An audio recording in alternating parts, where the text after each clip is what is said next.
We are live. Okay.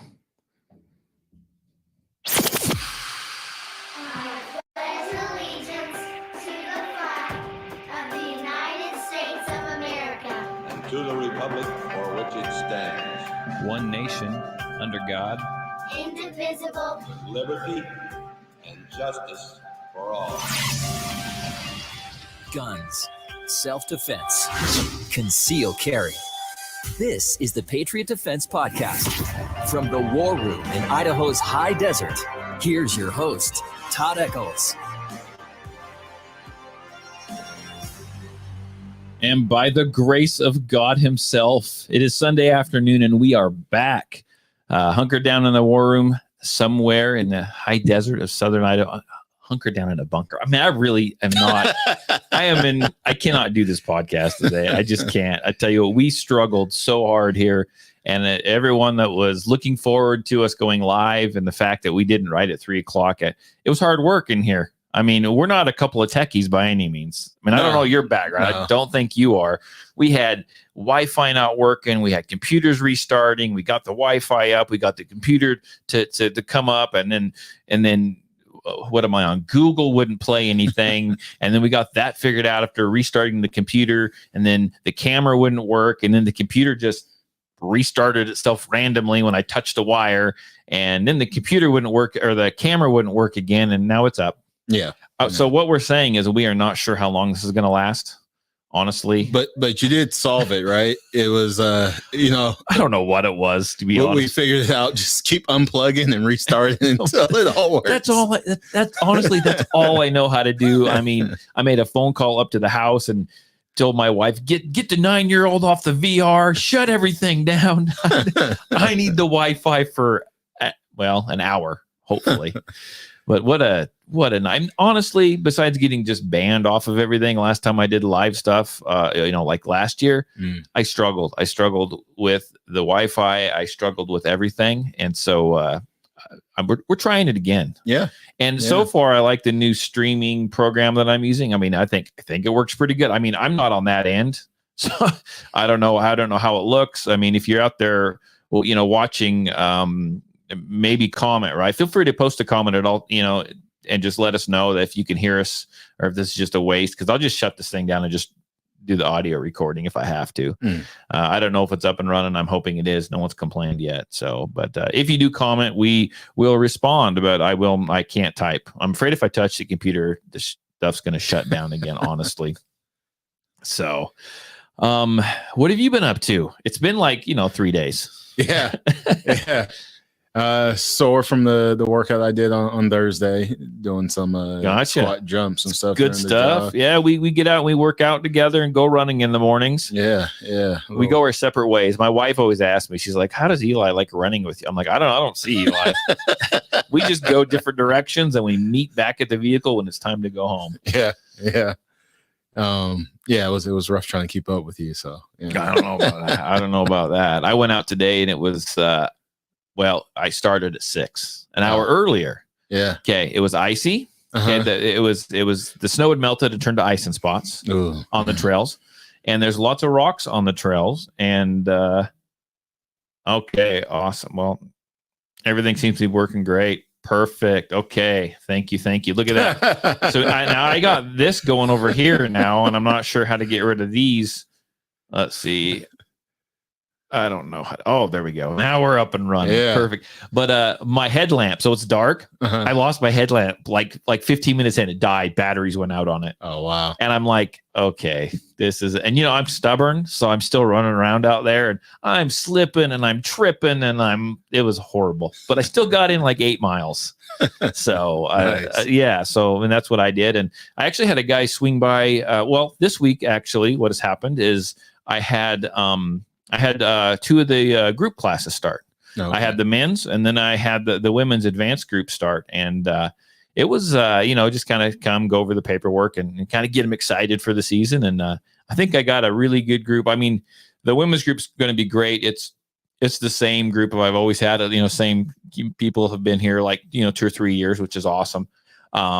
But the men's group, they're going to be fun. Yeah. They're all new, and they're excited, and they're hungry, and they're ready to learn. So I think it's it's going to be a good class. Nice. And then I had a guy call me up for a private class yesterday. Okay. And he started off he brought 2 guns. He had his gun that he's had forever, and then he went and he purchased another one. He wanted help with his new gun, but he brought a SIG 1911. I think it's called the Nightmare. It's chambered in 357 SIG. It was a 1911. Okay. And I was okay, but hey, Pete's back. All right. And thank you to the Pierces for the kind words. Yes, and Quincy, everything good. I know Pete's been waiting for this. He's the guy I was texting saying, I don't know, Pete, man, it ain't looking good. But anyhow, he brought his 1911 out, and it was kind of choked up like 1911s like to do sometimes. But he had and I got to look this up because I don't even know what it was. It's it was a Legion. It was a SIG Legion. I think it was a 228, 229 Legion. Okay. And it was chambered in 9mm. It had the SIG Romeo on it, the red dot on it. And we got him all dialed in with that. And we did a bunch of, we had to work on trigger press, right? Okay. So we did a bunch of 50-50 drills. And then he burned through probably 300 rounds of ammo. Wow. And he almost did just straight up like 50-50 drills. But that you don't know what the 50-50 drill is. What it is you take your firearm, you load a magazine, you put the magazine in, you rack the slide, then you drop the magazine. Okay. So you have 1 round chambered, magazine is out, then you extend the firearm out and you take that first shot. You press that trigger, come back out to reset, and then dry fire it. And you can really tell, and the person shooting it can really tell as well, if they are if they're flinching, right? Yeah. If they're jerking that trigger. And so we did that over and over and over and over. And it seems like it takes forever, because it does, because it's essentially but man, it is an effective drill, especially for someone learning the trigger. It's a very, very, very effective drill. So that worked out real well. And it's great weather for it yesterday. Oh, it was, wasn't it? Yeah.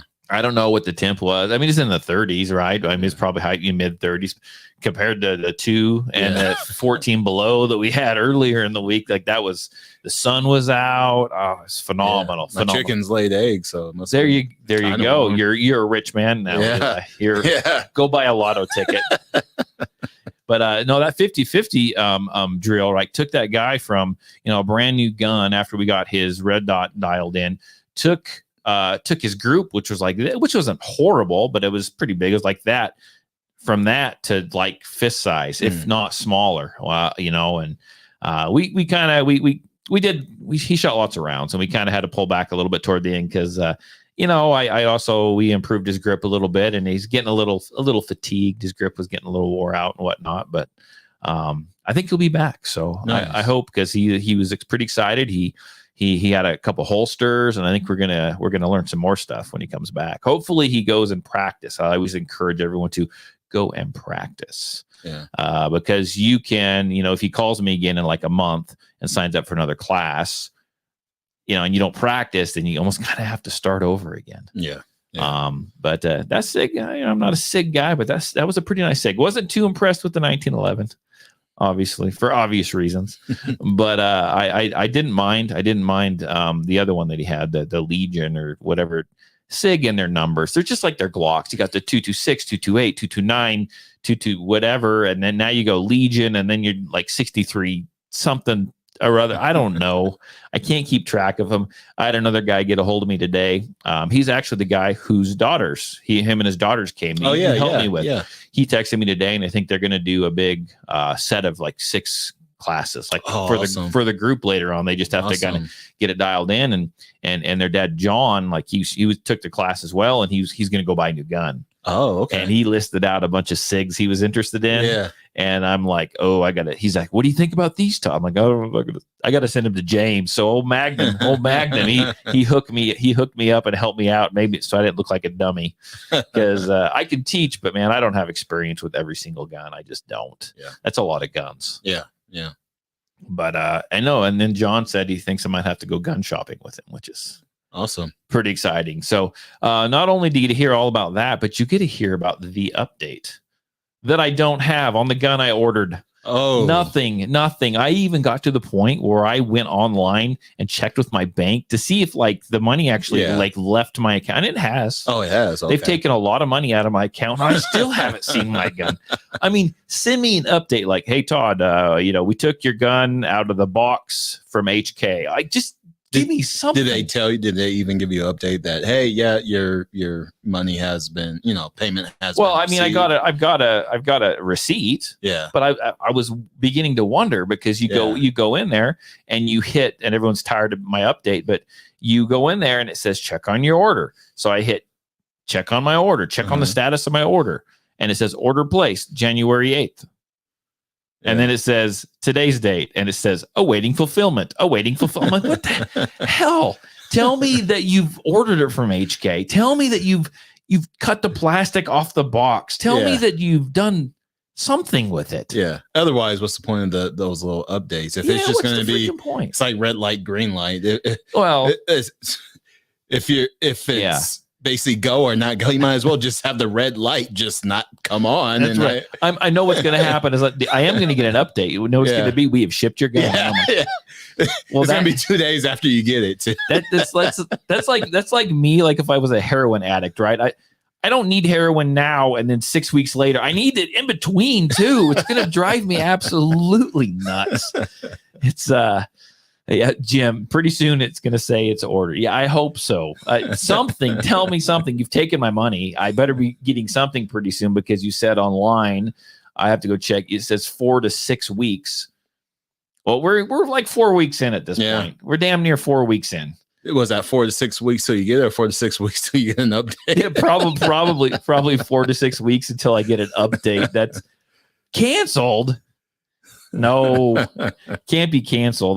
So that's another thing too. When you buy something from a company, right? Give me some updates. Like when I have an old International Scout. If you guys know me, anyone seen me around town, they know I love these old International Scouts. So I've got one, and even when I take it to my metal guy to have him like build me a roll cage, he'll say, well, man, I'm way behind. You bring it over here. I'll work on it, when I can. And I'm okay with that. But you know what I need?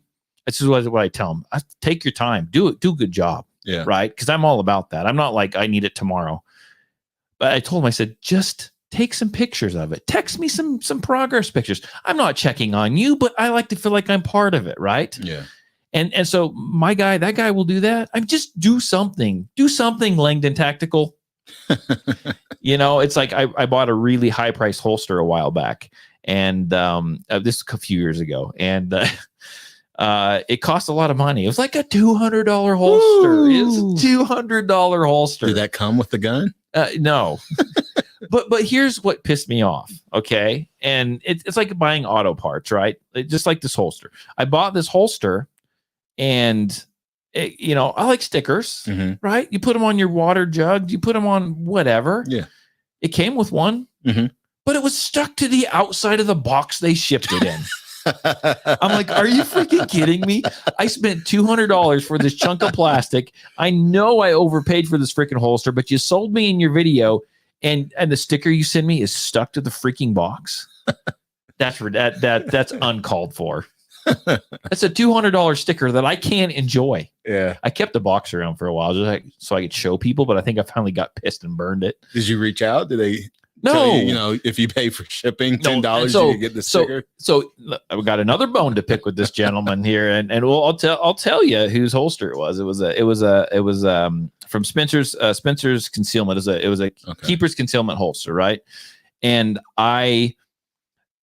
about a year later, right? I used to follow that guy on social media, and I don't know the guy personally. Don't know him personally at all. And he threw out there. He goes, "Hey, I'm looking for states." He also instructs classes. And so occasionally, and I've had it happen before. Occasionally, I can't figure out how to make these work. Here we go. Occasionally, the other instructors will reach out to me, like that are going to travel in the area that might offer something that's not from around here. And they will ask to like use my range for classes, right? I mean, that's to make money. That's how you have to. That's what you need to do as an instructor, right? Travel around, right? And this guy posted on social media, "Hey, I'm doing these classes on concealed carry, on appendix carry. That's what he's big into. He's a big guy, yeah, and he appendix carries, which is impressive, and he's good at it. And so he said he was looking for states to teach some classes in. He had his basic states that he'd hit around where he lived, right? I think he was down in Missouri or Oklahoma or somewhere. And he said, "Hey, I'm looking to come to a state that I've never been in to teach a class." Mm-hmm. And so I hit him up. I said, "Man, I'm in Idaho. Oh, I've never been to Idaho. I'd love to go to Idaho and teach some classes." I said, "Perfect. Let's make this happen." And then he's like, "Well, I want to know the dimensions of your range." Okay, whatever. You need to know the information. I sent him a video. I sent him some pictures and give him, the dimensions. Well, how many people can I stick on your range? And I said, well, this is how many shooting lanes I have. And we went back and forth. And well, that might work. Well, that might not. And then all of a sudden, nothing. Just radio silence. He won't respond. He didn't. And that was like a year ago. He didn't respond to anything. Right. And I'm just like, okay, dude. If my range isn't good enough for you, just let me know. Yeah. I mean, honestly, when I host another instructor to come from out of state to teach a class, I don't make that much money. Yeah. It's mostly just for exposure, right? Letting someone else hear. And that's kind of what that was about. And I wasn't we didn't even get to the point where we talked money, but he didn't like the size of my range, I guess. But in all honesty, when you're having a handgun class, you don't need a lot of distance, right? You just don't need a lot of distance. And if you're using someone's range, you make it work. Yeah. That's the way I look at it. I was slightly offended. Yeah. Like I wasn't good enough. And, and maybe I should have told him, if you do come up, you better bring me a damn sticker. Because you made that holster. You better bring a handful of them stickers for me. It's exactly what you need to do. And then I'm going to I got to read the comments. So you got to catch up a little bit. I can't do both, man. Yeah, I saw a couple come through. Yeah, I got to check this. Thank you for commenting, everyone. This is great. So we got some from San Francisco. Yeah, Jim says, I work for an elementary school in San Francisco Bay Area. We just had an active shooter drill in the police department. And the police department says that the school district does not want to give master keys to the police. What are your thoughts as actual law enforcement? Well, let me, Jim, you give us your thoughts first, so we know what direction you're headed there with your thoughts. Well, I mean, because there's a few different ways to go with that. I think. Oh, okay. He thinks my range is pretty good. I like that. Thank you, Jim. I think it's good too, but obviously this guy didn't. So it says the police department says that the school district does not want to give master keys to the police. Don't you think that the law enforcement should have master keys? That's where it's a little iffy. San Francisco, no. Oh, okay. There you go. Yeah, honestly, when they trust the cops in San Francisco, because that's your home state. Yeah. You don't want to admit that. No. It's not my home now. But there's I think the staff should be trained in Yes. Oh, I agree with that for sure. Yes. So I agree with the cops having the master keys. It's a little more complicated in terms of those relationships between the school district and law enforcement. Yeah. So without knowing like kind of what the relationship is, it's kind of hard to say, to tell them to trust the cops with the master keys. I understand how that works. When I was patrolling stuff, we had master keys, different apartment complex and all those, but those are all decisions based off of, say, that whoever manages that apartment complex. So I wouldn't say it's just a thing to where, you're cops, you guys should have master keys to everything. So definitely depends on the relationship, the trust and competence, really. Because there's times where even if you're managing, say, an apartment complex, you might decide based off of previous history with law enforcement, maybe it's not the best thing to have them have a master key to your complex, and vice versa. You might think it's a good idea. So without knowing their relationship, it's hard to say. Definitely understand the process of having the master key, but sometimes that can, with administration changes and it's hard to get everyone in the know to exactly know who has keys and to keep track of that. So sometimes when you do give out master keys, it can add to confusion should something happen as far as who accessed this. Right. who did they work for? Because it's not just the cops who would have the master keys. There's still other staff and stuff within the district. So it can create more confusion as far as knowing who has what, who has access to what. And then also without you being the one who's hiring those people, you don't know if it's the patrol cop who has a master key who just got out to patrol and finished training, or if it's a seasoned vet, or you just don't know. So there's a lot that goes into it with deciding who gets a master key, regardless of if they're law enforcement or not. Well, here in Idaho, it doesn't matter because this is kind of funny because I got an article that came up out of Butte County, Idaho. This is up in it says a statement regarding an incident at Arco Elementary School. Obviously, they don't lock all the doors there. And let me go ahead. I'm just going to read this to you because this is fascinating. I mean, and you probably came across some weird stuff in law enforcement. This is just odd, but I mean, this is Arco. So if anyone knows where Arco is, right? I mean, it says on Sunday, January 29th, our deputies received a call from a local business.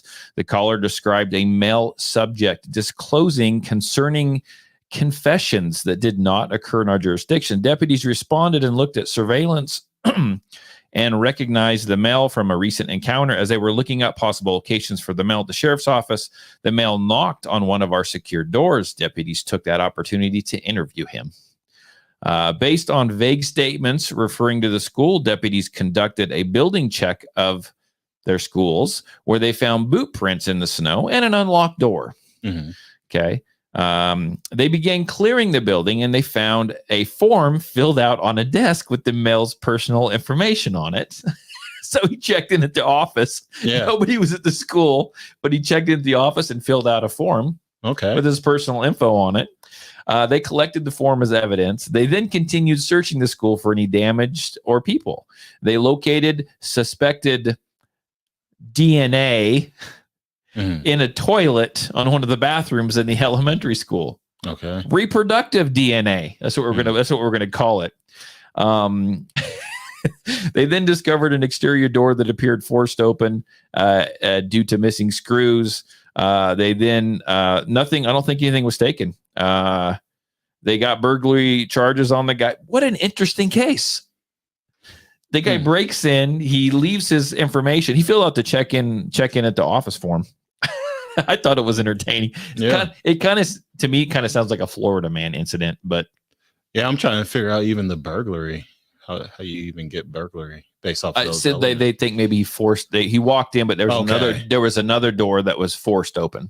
Okay. So I don't know. You got to do something. If he's showing up in an elementary school and but pleasuring himself in the bathroom. Yeah, definitely. You got to do something. Yeah. So that's a little off the topic for Patriot Defense, but I thought it was kind of interesting. Yeah, and because I say the felony, because burglary, because that becomes a felony typically. Yeah. Sometimes it's a wobbler, but yeah, because you could enter, and then that's like breaking and entering. But yeah. But I guess the part about what the DNA found, honestly, probably does become. It's Arco. The guy was probably looking for a place to get warm. Yeah. So that's up by INEL. To be honest, that's not even every day. That's a once an hour thing in California. Well, like I said, it's up by INEL. He's probably that was Arco, the first city to be lit by like nuclear power or whatever it is. Yeah, is that named after Arco, like the gas people? No, Arco it's what someone fill me in if you guys know Arco. I can't have a chance to look it up. It's up by INEL, the nuclear place. Oh, okay. In Idaho, gotcha, right? Gotcha, it's an interesting little town. Yeah. We'll just leave it at that. Yeah. Yeah. I would say in California that would be our first 4 calls of the morning. That's interesting. that would be in that same kind of that's good. If not at a school, then at least at your house or that's an early morning call. Something that came up actually I do a radio show on Fridays. I'm shifting gears again already, but we do a radio show on Fridays, and what came up was we were talking about mental health, right? Mm-hmm. And we've talked a lot about mental health, and even on this show, and whenever there's a mass shooting, and before I get started on this, I'm gonna say these are just my opinion. This is just Eli's opinion, and we're not doctors, we're not professionals. We just if you've listened to this podcast before. We just kind of call it like we see it. Yeah, I'm not Anthony Fauci, so don't Yeah. don't worship me, and everything out of my mouth isn't true. That's if my last name was Fauci, then yeah, go ahead. We should have just told them that balloon that was flying over was unvaccinated. Fauci would have taken that thing down in seconds. Shot a bunch of jabs at it, like ding. saving us, saving lives. Then as soon as it came down, he would have flip flopped and been like, I don't think we should have done that. Yeah, I never said we should have done that. I'm sorry. This is just a side effect. It doesn't. You stab a balloon and it deflates. We couldn't see this coming. We can't say that's connected. Okay, so let's move on. Let's move on and talk about mental health. So every time that there is some kind of mass shooting, school shooting, whatever it is, right? Yeah. We talk about, and it's like the new phrase, mental health. And I've done it myself. It's mental health. There's a mental health crisis in this country, and I do believe that there is a lot of mental health things. I was going to look up the number, but I don't have it exactly. And but just in our area alone, just with the bridge and some different things around here, I think this year alone we've had to have like 6 or 7 like youth suicides in this town. I mean, the amount is just insane right now. Like, so my numbers might be a smidge off, but it's still pretty. Yeah, the atomic city. Yep. So it's a big deal, right? Mental health. Why are these kids doing this? Why are these people doing this? Why are they doing these mass shootings?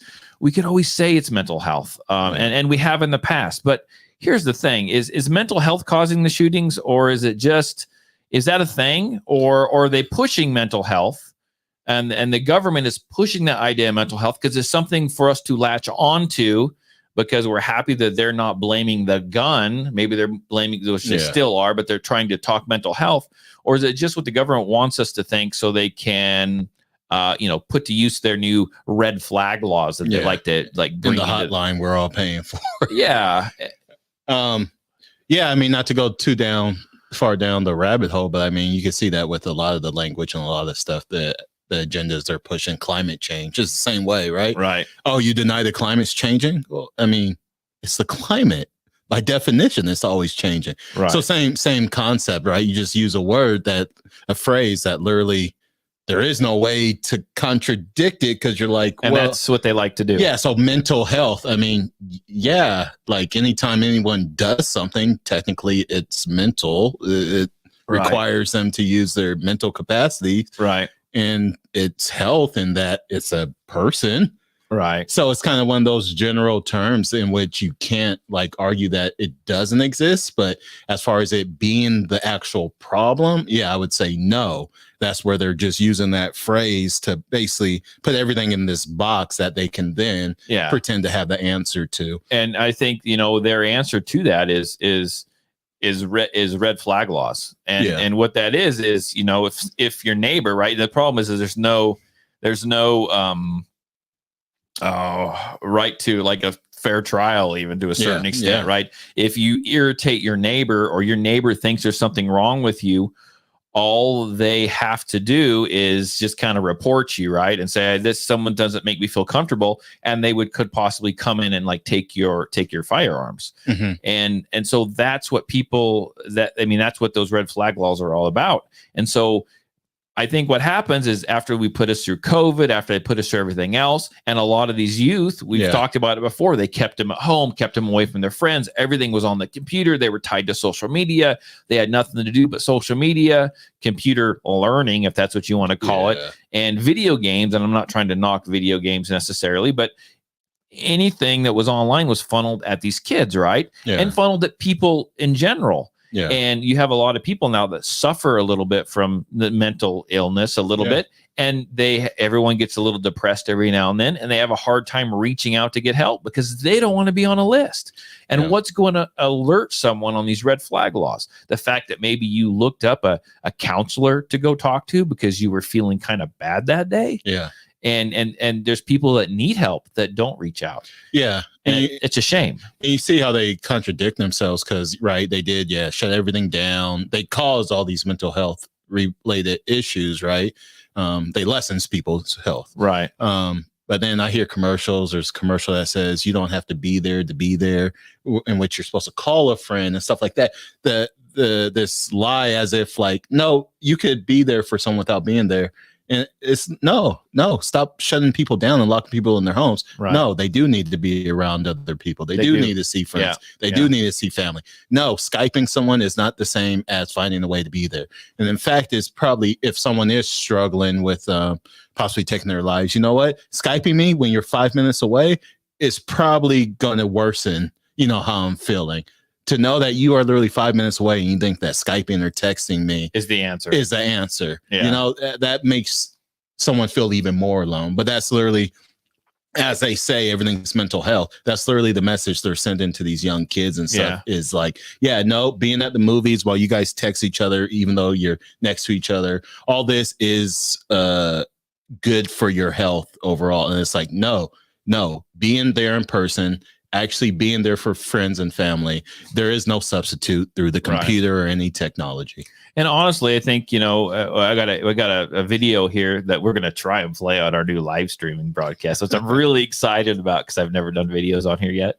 But we're going to play, and it talks about how, once you lock people down, right, you lock them down and they're at home. And I know we're a little past that, but yet we're just reaping, I won't say the benefits, reaping everything that happened from that, right?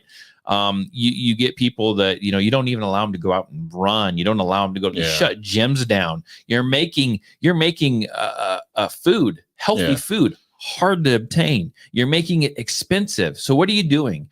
You're creating we'll get to about how this kind of, I guess, ties into firearms. It sounds like a whole different podcast, right? But you're creating a group of people that are unhealthy, right? They're unhealthy. They're buying the inexpensive stuff, maybe because maybe that's all they can afford. They've learned to stay home for a year, so now that's all they want to do. They aren't going out. They aren't being social. They're unhealthy. Maybe they're out of shape. And honestly, that alone will just affect your mental health. Right. If you don't feel like you're worth anything and you don't feel good about yourself and you're unhealthy, that's going to affect your mental health. Now, there's a video that I want to play and you actually sent it to me, right? Let's play it so we can kind of get a refresher on it. It's been a little while since I watched it, and fingers crossed that this works, people. Fingers crossed that this works. So I'm going to do this. Mental health, which we are seeing an issue here, but we forget how closely tied that is to physical health for our young men. And it actually goes physical first, mental second. If there is physical health that is present, if that young man feels confident about his capabilities from a physical standpoint, it doesn't mean he's got to be a forever athlete or this ultimate stud, but he feels like he's healthy. He feels like he's in decent shape. He feels like he looks good. He feels like he has a physical presence that people notice. The mental part of that follows for a young man. It doesn't go the other way. So, I mean, what are your thoughts on that while I get rid of this here? Yeah, absolutely. Tell me what you think about it, because you sent it to me, so I want to get your opinion. And I know I have my opinion, but I want to hear yours first. Yeah, I mean, I think, I would say as a young man, and this is going back to when I was coming out of high school. Back in 1942. Yeah. When popsicle cost a nickel. But I was into sports and stuff, and whether it's sports or other things, but in school they have this thing which that was the reason I was at school. The rest of school I thought, wasn't that important. I could say I learned more outside of school than I ever did in school, right? But sports, it was like you have this drive to do something. It gave you some kind of meaning and whatnot. More and more they're taking that kind of out of school, or at least pushing young men out of that kind of realm. Again, not that that's the only way to become a young man, actually. It's definitely not. But however, you get out of high school, right? And you're striving for that. And you have a society that's just saying like, no, there's nothing for you. In fact, the stuff that you like made you feel good and have meaning, oh, that's all toxic now. Now that you're an adult, that's all toxic.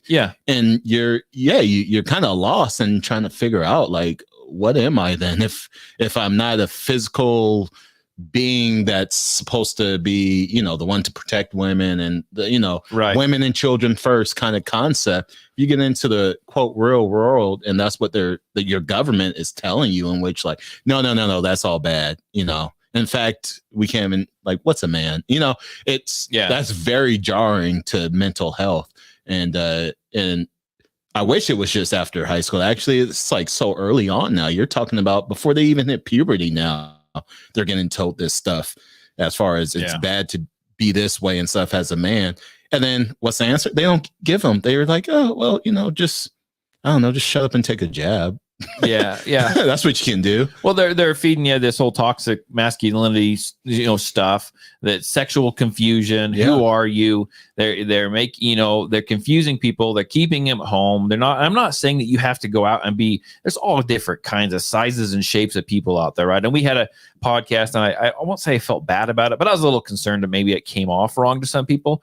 And we talked about, and I still stand behind this. You can still be a good shooter, but it's easier to be a better shooter. And, you know, if you have to defend your family, right, it can be a complete package. But that doesn't mean you can't be a good shooter, but, you know, can you fight? Are you strong? Are you quick? Can you do that kind of stuff, right? Yeah. And it's all kind of a package deal to a certain extent. But we also have to feel like we can do it. You have to have good mental health. And by being able to do something, by being able to shoot good, by being able to run, by being good at, just choose something, right? Maybe you're really, really smart. Maybe you're really good at fixing cars. Maybe you're really good at your robotic stuff, you know? Yeah. But you feel proud, you feel good. And guess what? That gives you worth. That makes you have good mental health. Yeah. And they're taking that away, because I didn't mean to cut you, but I kind of had a thought that disappeared and it came back again.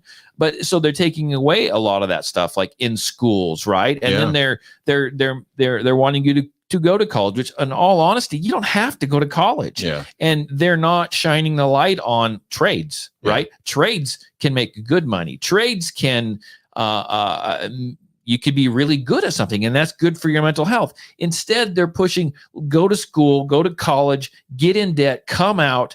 There's no job for you. And now you're in debt up to your eyeballs. And then you're like, what am I really good at? I've wasted my life so far. Do you see what I'm saying? Yeah. And personally, right, and this isn't to put any real value into it, but like I have my master's degree, right? Sure. And I got that after choosing to go to the military and not want to go into debt. And so I eventually had some GI Bill to pay for it. Right. I can tell you again, I learned way more out of school than I did in school, even with that. And then, so I did that, right? It took me like 13 years to get that, right? It took me it took me 13 years, I think, to get my bachelor's, first of all, right? Nonetheless, I go to the Air Force, and this is not to tell people, you know, to necessarily go into the military, but I learned how to fix a multi-million-dollar plane in a matter of 4 months. So that tells you, you know, like something's off here. This is the same government that's telling kids to go to a 4-year school where your first 2 years is you paying thousands of dollars to get general ed, right?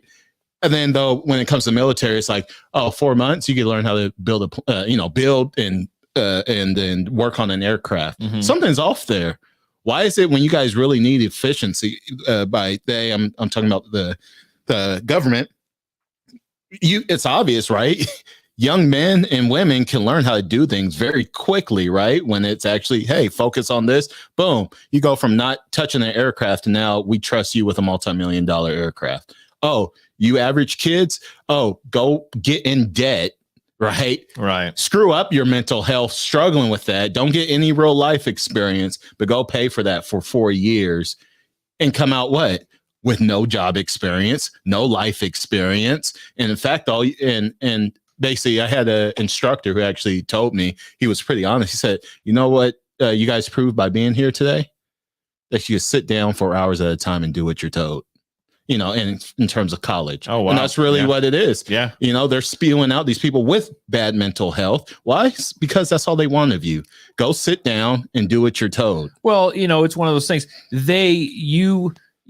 it's just set up perfect. They're spewing out people with bad mental health because what, government's in the schools, government controls everything, and you can't tell me they're not controlling the price of food and the reason why it's going up and everything else, right? They want you to be in a bad place. They want you to be in a bad state. They want you to depend on them for absolutely everything. They want to be the answer for everything.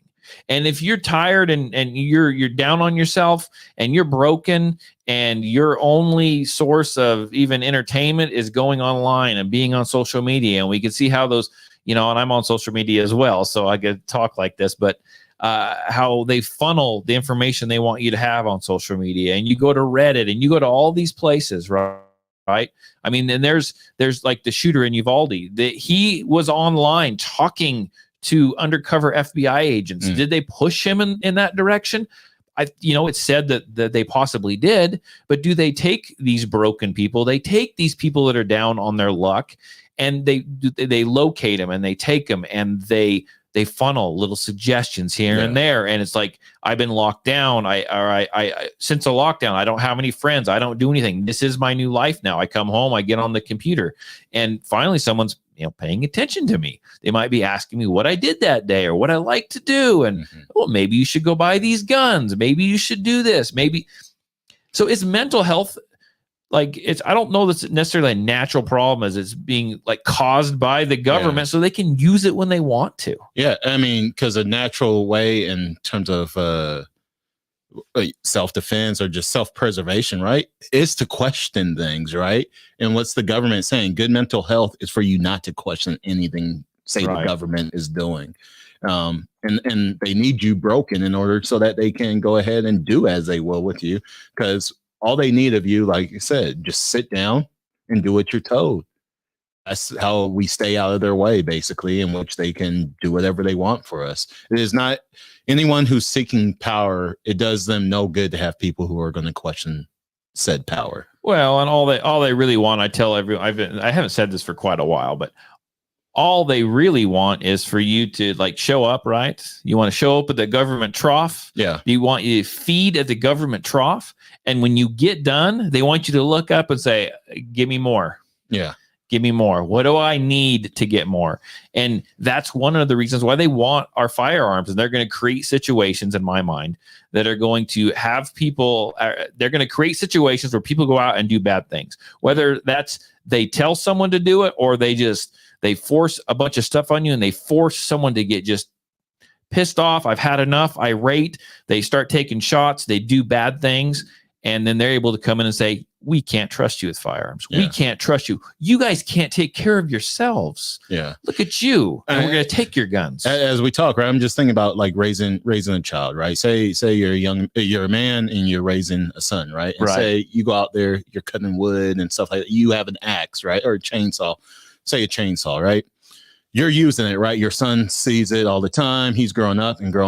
What would it mean if, as he grows into a young man, you still refuse to let him use a chainsaw, right? Clearly, your intent is to keep him as a child at some point. Right. And just think about that's what the government's doing to us, right? Oh, you get to have F-15s and drones flying above us. You get to jab us up. And then it's when it comes to us, hey, can I have this little firearm? It's like, think you're raising a son and you got this chainsaw and he asks to, hey, can I use this hatchet, and you go, no, absolutely not. Right. That young man would be right to question like, wait a second. Yeah. You're walking around, twirling a chainsaw. I don't twirl it. Right. But that's what our government is doing. They're treating us not, I think, before on another podcast with you, we I might have said they treat us like a child, but I think it's worse. It's not even as if it's a caring father, trying to raise us to be able to properly use tools. No, this is a mentally unstable government that literally never wants us to be able to use the same tools, never wants us near their tools. They don't want us understanding the tools they're using. So it's far worse than just like a bad parent. This is someone who literally wants to stump the growth of its citizens. Well, and they try to reward us in certain ways, right? Like they're trying to reward with, you know what, we're going to pay off your student debts. Yeah. You know, we're going to take care of that for you. And what does that do? That makes it so you don't have to go out and work hard. You don't have to do anything. You're just, okay, pay off my student debts. Yeah. And then what else are you going to do for me? And I'll do whatever you want me to do. Yeah. I mean, that's what it is. Yeah. And I mean, like, as I said before, with learning how to fix an aircraft in 4 months, right? Special forces, I want to say, is like typically 3 years before you go out on a mission, right? So think about that. Average college is really, I think now it's probably about 5 years it takes someone to finish, in which you're paying and go into debt. Yeah. Yet they could pay special forces to go do amazing things that special forces is able to do in 3 years and pay them the whole time. Yeah. But it's because they're going to go work and do what we want of them, Well, right? yeah. So we're going to give them extra. That tells you that doesn't make any sense. Like, yeah, just going back to general ed, 2 years of general ed after I spent 13 years in your public schools. What does that tell you? Yeah, They're literally telling you we didn't do so great. And the public schools aren't doing anything but teaching them what to think. Yeah. They don't teach them how to think. They don't teach them critical thinking. They don't teach them any of that. No.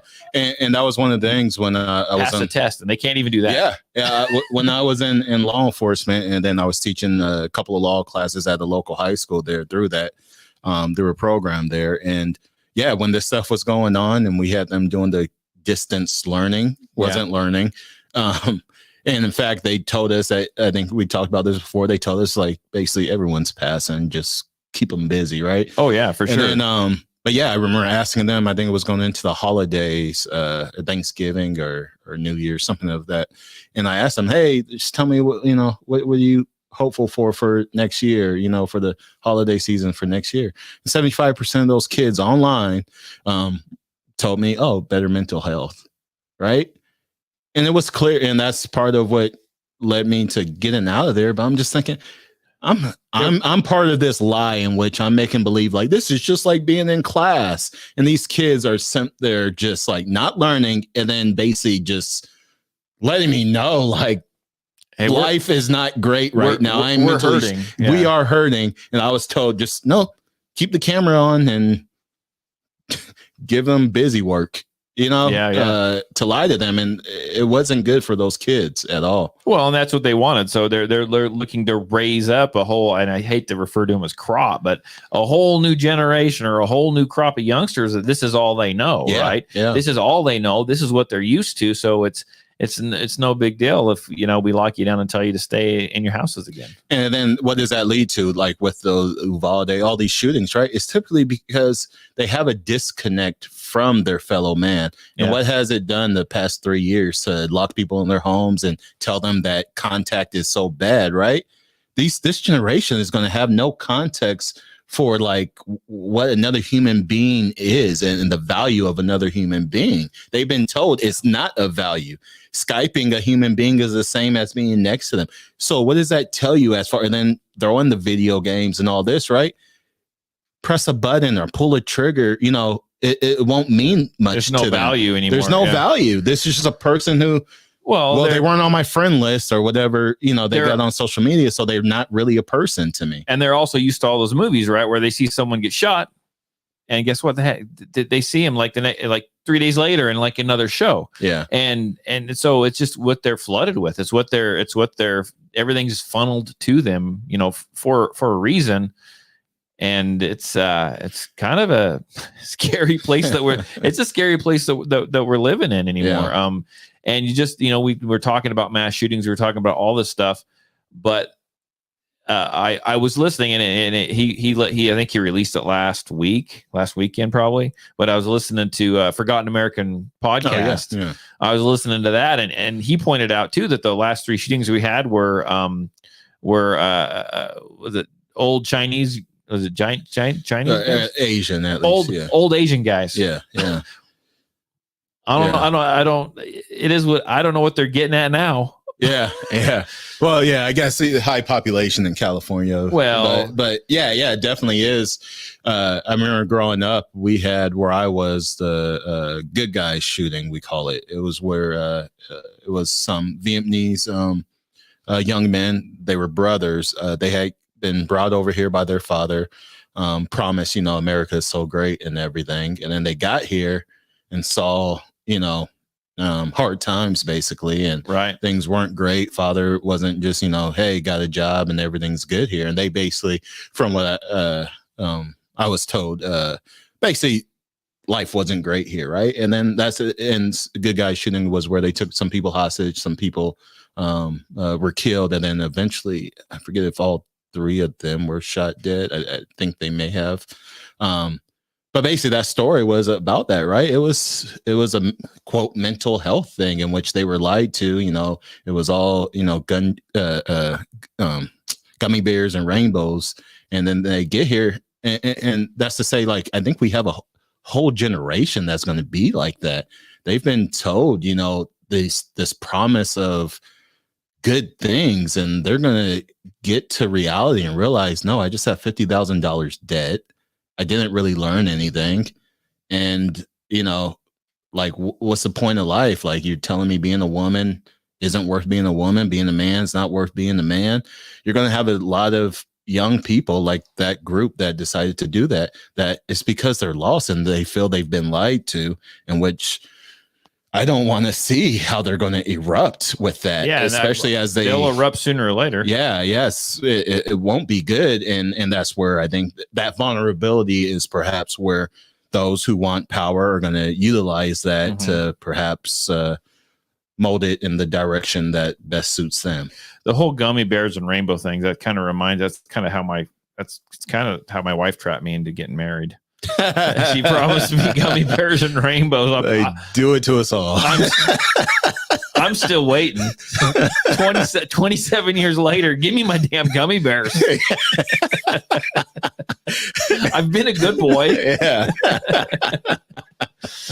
But no, this was a great discussion today, and knock on wood, our live is still up and running. And we've had good comments. I appreciate all the comments. But do you remember when you were a little kid on Saturday mornings? Did you watch cartoons? Oh yeah. I like cartoons too. It's been a while since I've watched them, but you introduced me to some, like, I'm gonna call them like adult cartoons. Yeah. We're not the bad adult cartoons, but I'm gonna go ahead and play this because I think it kind of makes sense with all the gun talk. It fits with the channel, so I'll play this and we'll see what you guys think about it.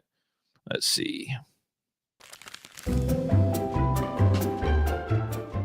Okay, so California may be wrong about some economic issues, but I've lived in this state for 15 minutes, and I think it's time we make some common sense changes that everyone could agree to. No, so you're leaving.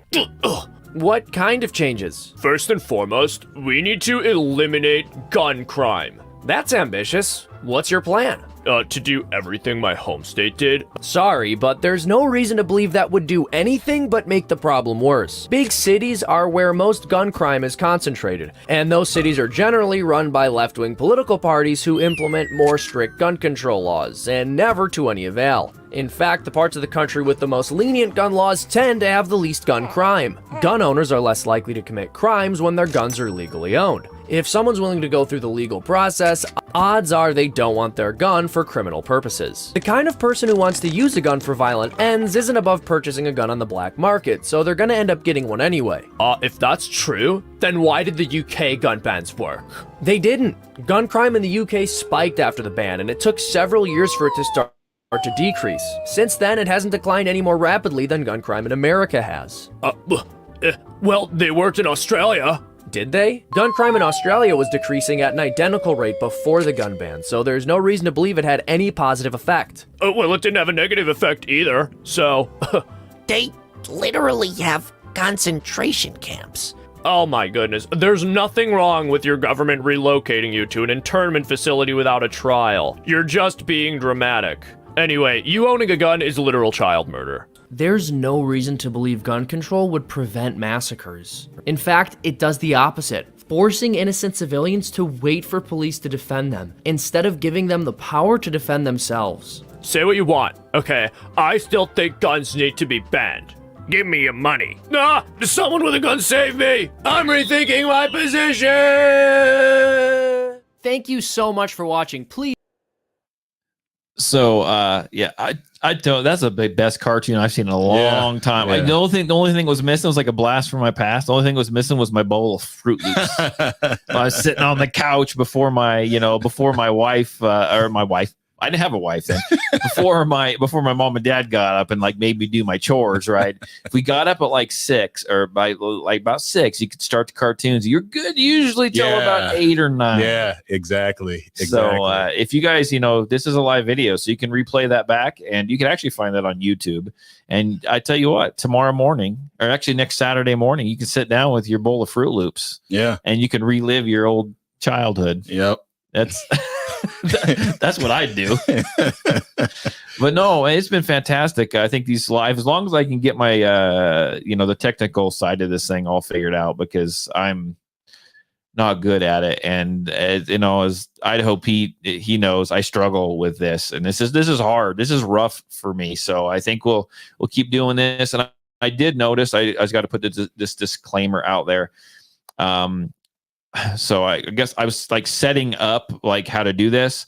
And when I set it up like a couple hours before, I guess it pops up on YouTube. I don't know about Facebook. It popped up on YouTube and said going live at 11. I'm like, no. I didn't realize that. I was going live at 3, and it said I was going live like right then and there. So I'm sure a bunch of people tried to watch it and are like, there's nothing here. Yeah. So I apologize. I'm still getting everything figured out. I'm working out the bugs. And then Jim asked a question earlier about law enforcement and the jab. Every jurisdiction was different. I would say the one I left, they had, I think the union and stuff, they had made it to where we weren't going to have to. But yeah, all of California, every jurisdiction was a little different. Okay. Quincy says, this sounds like some of the conversations that I have. Well, that's good, because I want these podcasts, even if it's audio or video version. I just always like to. That's why I bring people on. Eli's here all the time. He lives really close now. The other guys show up when they can, and that's what I want. I just want this to be a conversation with friends. Sometimes it's a little more serious, maybe like today, where it sounds like maybe I put a little thought into it. Sometimes we just have a good time and we joke and give each other a hard time, and you get to hear boring stories from Todd. But it's fun. I just want it to be a conversation. I don't ever want to sound like I'm preaching at anybody, right? Yeah, I think what you just said is actually what YouTube, when they ban you, they're going to say too much thought. Probably. Too much thought. You've been banned. Yeah, in fact, if you look up here, Jim's pretty sure that we're going to get, actually last time we did this, Facebook removed me first. And YouTube never removed me, but it was been like 2 years later. Some podcast that me and the Cajun Cowboy did, they actually removed them. Like, I don't even remember what episodes they were. It was like 2 years previous, and they're like, "We're gonna pull this episode down." I'm like, "Oh, it's been up for freaking 2 years. Who cares?" Yeah. But I don't know. It's kind of a weird deal. But hey, thanks for joining. I do appreciate it. If you want to share the audio version, which will be up probably by tomorrow morning, or even these live versions, if you want to share them on your social media, you want to send them to your friends, have other people listen to them, right? Watch them. They can share them on social media themselves. They can they can subscribe. All that stuff helps, and I always appreciate everyone that does chime in and all the support that I receive.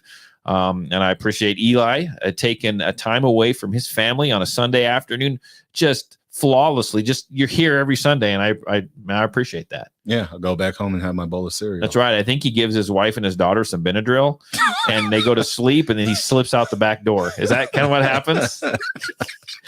He's like, Todd, I'm not coming back. Chamomile, whatever works, man. Whatever works. None of that pharmaceutical. Whatever works. So I do appreciate it. If you guys, we're going to do an episode pretty soon. I just got to perfect a few things where you guys can actually call in. And so I'm just trying to get some stuff finalized on that. And when I get that figured out here, I think I know how to do it, but I want to make sure everything else is in place as well, and nothing's going to cut out. When I get that figured out, I will let you guys know plenty ahead of time. And you see down here this little scrolling thing where it says join the live chat. As soon as you see my phone number pop up on there, that means that you can call in. So we're gonna try. I think that'll be a fun episode to do. I want to try to do like one of those once a month if I can. But we're gonna have to, and I appreciate you guys watching. We're gonna have to get more viewers though. If you really want to get a lot of phone calls, we got to get some more viewers in here. Have you guys call in with your stories, your questions, your comments, whatever. I kind of want to model it. After like a call-in radio show to a certain extent. Yeah. I did the radio show episode a while back, and we talked about my love for radio. So I want to do that when I answer the phone. I want to say, caller west of the Rockies. So yeah, Quincy, I did hear that Frontside is under new management. I hope that doesn't affect your membership thing. I'm not sure how that works. I haven't delved into it. They sent me a lot of emails, and I'm good for one, and then I just kind of delete all the rest. So anyhow, I think we're out of here. We're going to let Eli get back to his family. I got to go inside and see what's going on. I actually got chores today. I got to go feed the chickens. So if you want to support the podcast even more, you can, in the audio version of this, you can go and you can join the Patreon in the show notes. That'd be fantastic. I'm trying to do extra podcasts there as well as some videos. So I would appreciate that. Until then, we will be back on Wednesday with the audio only podcast, and then we'll be back next weekend with the video version as well. So thanks for joining us, guys. Bye.